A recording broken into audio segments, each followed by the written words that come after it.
যে ঈমান জেলখানার ভিতরে জ্বলে উঠবে, যে ঈমান ফাঁসির মঞ্চে জ্বলে উঠবে, যে ঈমান হাতের ভিতরে হ্যান্ডকাপ লাগালে জ্বলে উঠবে, ওই ঈমানের নাম হবে খাঁটি ঈমান।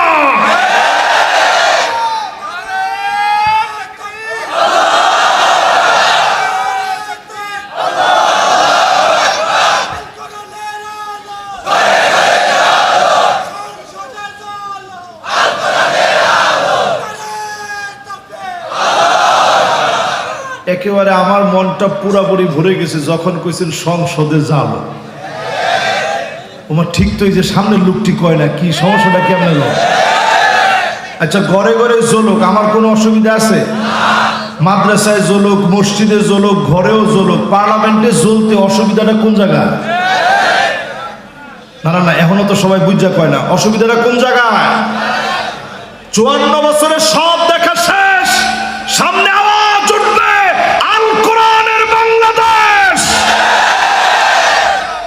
মাশাআল্লাহ, দেখছেন কেমন আওয়াজ উঠছে?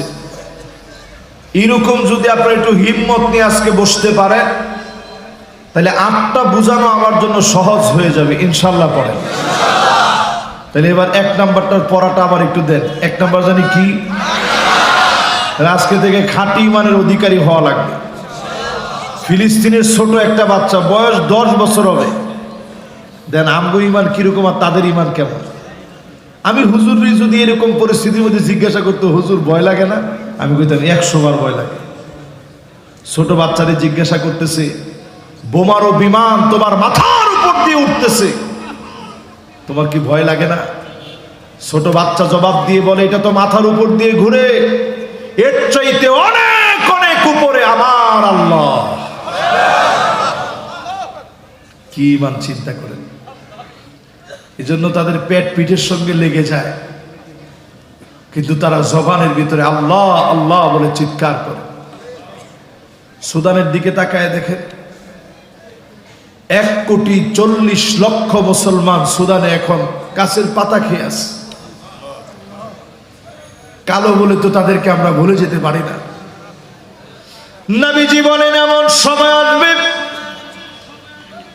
হাত্তা তুরাল আরদু দামান ওয়া ইয়াকুনুল ইসলামু গরীবা, শুধু মুসলমান হওয়ার জন্য মার খাবে তোমরা, ইসলামের জন্য মার খাবে। জায়গায় জায়গায় মুসলমানদেরকে মারা হবে। আজকে তাকায় দেখে এখনো 2 কোটি মুসলমান পৃথিবীতে মার খাচ্ছে। 20 কোটি মুসলমানের ঘর বাড়ি নাই, সম্বল ছাড়া কম্বল ছাড়া শরণার্থী হয়ে গেছে। যেথায় রাত হচ্ছে সেথায় ঘুমাতে হচ্ছে। ছোট ছোট বাচ্চাগুলা খাবারের পিছনে দৌড়াচ্ছে। সারা দুনিয়ার ভিতরে 20 কোটি মুসলমানের এমন হালত, 2 কোটি মুসলমান মার খেয়ে যাচ্ছে। এরপরেও যদি নামাজি না হন, ঈমানটাকে পাকা না করেন, অবশ্যই যার কাছে জবাব দেওয়া লাগবে তিনি কে? 1 নাম্বার পয়েন্টের পরে এবার 2 নাম্বার পয়েন্টে যাই। আপনাদের ধৈর্য আছে সবার? 2 নাম্বার পয়েন্ট শুনেন আমার ভাইয়েরা।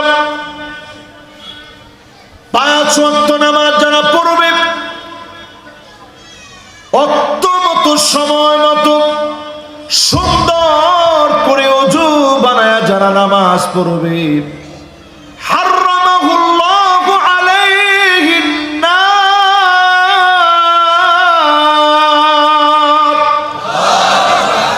জাহান্নামের আগুন যিনি হারাম বানায়া দিবেন তিনি কে? তাহলে 1 নম্বরে ঈমান। ঈমানের পরে কি লাগবে? আওয়াজ করে বলেন, কি লাগবে?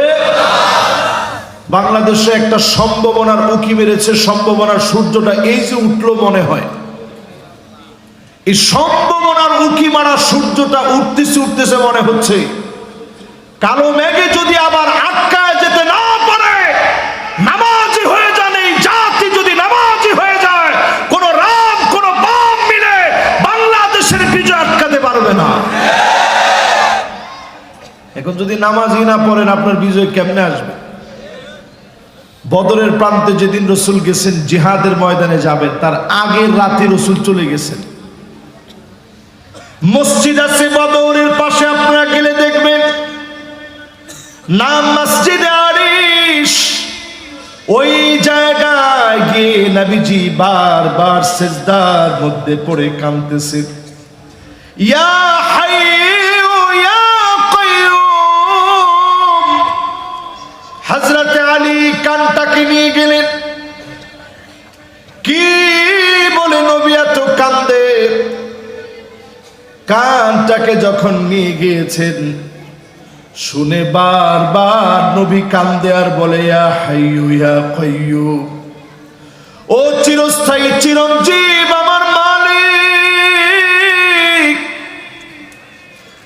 আপনি ছাড়া তো কেউ নাই। ইয়া হাইয়ু ইয়া কাইয়ুম বিরহমাতিকা আস্তাগীথ, আপনার রহমত সাহায্য ছাড়া কেউ সাহায্য করতে পারে না। নবীজি বারবার যখন কাঁদলেন, হযরত আলী বুঝে ফেললেন এই দুইটা বলে যখন চাবেন যিনি পুরা করবেন, দোয়া কবুল করবেন তিনি কে। এই জন্য যা প্রয়োজন নামাজের সেজদায় বলবেন। কোথায় বলবেন? জোরে কন, কোথায় বলবেন? এখনো যদি ফরজ নামাজ ঠিক না করেন তাহলে নামাজ পড়বেন না কবে? সামনের পৃথিবী ভয়াবহ অবস্থা আসতেছে। বাংলাদেশ সামনের পৃথিবীতে লিডিং দিবে সারা ওয়ার্ল্ডের বিভিন্ন অঞ্চলে, শুধুমাত্র বাংলাদেশ নয়, আগামীর পৃথিবীতে নেতৃত্ব দেওয়ার মতো কোয়ালিটি বাংলাদেশ অর্জন করতে যাচ্ছে ইনশাআল্লাহ বলে। আপনারা তাকায় তাকায় দেখতেছেন খালি বাংলাদেশ। আমি বলবো খালি বাংলাদেশ না, এই দেশটা বদ্বীপের মতো ছোট্ট একটা দেশ, চতুর্দিকে অমুসলিমদেরকে দিয়ে ঘেরাও করা, কিন্তু কি আছে এই দেশটার ভিতরে? আপনি একটু চিন্তা করে দেখেন, করোনা আসলো, সারা দুনিয়া তটস্থ হয়ে গেছে, আমাদের দেশে কোনো খবরই নাই। জোরে কোন আল্লাহু আকবার। কয়টা মানুষ মরছে? আরে এনায়েতপুরে কয়টা মানুষ মরছে আপনি খবর নেন? বিরাট এনায়েতপুরে কয়টা মানুষ মরছে? এই সে আমাদের বাংলাদেশ। অথচ বিশেষজ্ঞরা সেই সময় বলেছিল সবচেয়ে বেশি বাংলাদেশে মানুষ মরবে, রাস্তাঘাটে এত পরিমাণ লাশ পড়ে থাকবে, ধরার মতো কেউ থাকবে না। আমরা দেখেছি লাশ একটাও জানাজা ছাড়া কবর দেওয়া হয় নাই।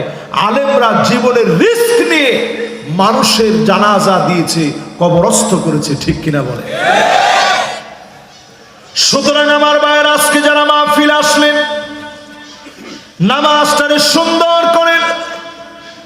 সাহাবায়ে কেরাম নামাজ পড়তে গেলে হারায় যেতেন, সব ভুলে যেতেন। আল্লাহর নবী যখন নামাজের আযান হয়ে যেত, আম্মা জান আয়েশা বলেন, কান্নাহু লা ইয়ারিফুনানা, মনে হতো নবীজি আর কাউরে চিনে না। আল্লাহু আকবার। আযান হইছে তো নবীজি কাউরে চিনে না। আর আমাদের দেশে আজান হইলে খেলা বন্ধ করে একটু পিছনের দিকে যায়, কইছে এখন আর খেলন দেব না, তাহলে হুজুরা নামাজও ডাকবো। আর এই যে কেন্দ্রীয় মসজিদ, আহারে ঢাকা শহরে তো এরকম একটা মসজিদ দেখা যায় না। কথা কয় না অনেকে, ঠিক টাইপের একটু জোরে কর। এই মসজিদের বয়স কত? 250 বছর। সুবহানাল্লাহ। এই মসজিদটা 250 বছরের মানুষের নামাজের সাক্ষী। এখানে 250 বছর হায়াত পাইছেন এরকম কেউ আছেন? দাঁড়ান একটু দেখি। না না, দুই একটা লোক থাকার কথা না। 100 বছর এরকম একটা আল্লাহর গোলাম এখানে আছেন? 90 হইলে তো ঠিক থাকার কথা না। আল্লাহু আকবার। কিসের অহংকার আমরা করি? অথচ এই মসজিদটা 250 বছরের মুসল্লিদের সাক্ষী দিবে। জোরে কোন আল্লাহু আকবার। ফাহুয়া হাদুহুম